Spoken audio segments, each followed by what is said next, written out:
Vous avez vu en fait tous ces emballages qui vous arrivaient le matin quand vous receviez vos produits, tous ces cartons, tous ces plastiques qu'à contre-cœur vous étiez obligé de jeter une fois que vous aviez pris votre marchandise et vous vous êtes dit mais c'est complètement idiot et vous êtes devenu chef d'entreprise. Expliquez-nous comment ça s'est passé. C'est ça, du coup j'étais déjà chef d'entreprise avec mon restaurant. Oui.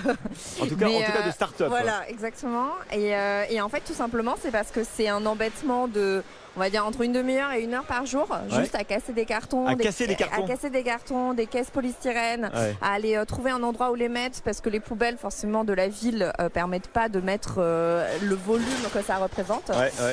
Et du coup je me suis dit que cette demi-heure et 1 heure, j'étais pas la seule à la passer en fait parmi les restaurateurs. Là je me suis dit il faut apporter une solution. C'est-à-dire que ça par exemple vous passiez une demi-heure à 1 heure, elle est pliée. Et c'est très embêtant parce qu'il faut détacher, etc. Et ça, vous les jetiez du coup, les casiers de plastique? Oui, les plastiques aussi c'était jeté parce que ça c'est à usage unique également. Et en fait on reçoit donc ça, des caisses polystyrène pour le poisson, ça c'est très embêtant parce que du coup les billes de polystyrène se mettent partout en plus.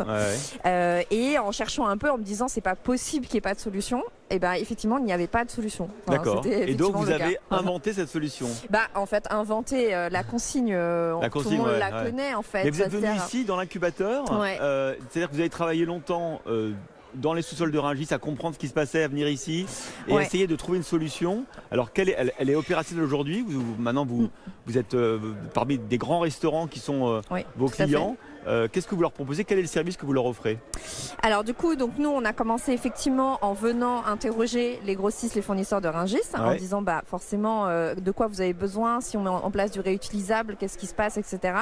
Et derrière, effectivement, ce qu'on leur propose, c'est que nous, nos clients, donc c'est les entreprises du marché de Rungis, tout simplement, et on vient leur proposer à la place d'un carton qu'ils vont acheter à l'unité, on leur propose un service entier avec des bacs réutilisables. On vient fournir donc le bac, la cagette réutilisable.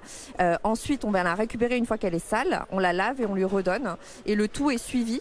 Tous nos bacs en fait sont suivis avec une application digitale qu'on a développée nous-mêmes. Donc une sorte de QR code ou de traçabilité en tout cas des produits. Exactement. Et tout ça est lavé ici dans les sous-sols de Rungis.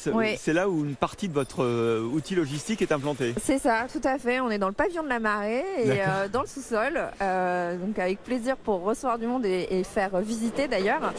Et on lave effectivement tous les bacs qu'on met en circulation en Ile-de-France. Mais alors j'ai une question, est-ce que ça coûte, parce qu'on met beaucoup en avant l'économie circulaire, effectivement c'est complètement idiot de jeter tout ça, et voilà. Mais est-ce que ça coûte plus cher d'être éco-responsable justement? Alors nous, notre positionnement c'était de dire il ne faut pas que ça coûte plus cher parce que les entreprises ont des réalités économiques qui font qu'elles ne peuvent pas se permettre en fait de payer plus cher. Et du coup on est sur des prix équivalents aujourd'hui à du carton. Et on est moins cher que la caisse polystyrène et que la cagette en bois. D'accord. Donc ça permet aussi de faire des économies sur les emballages et être éco-responsable.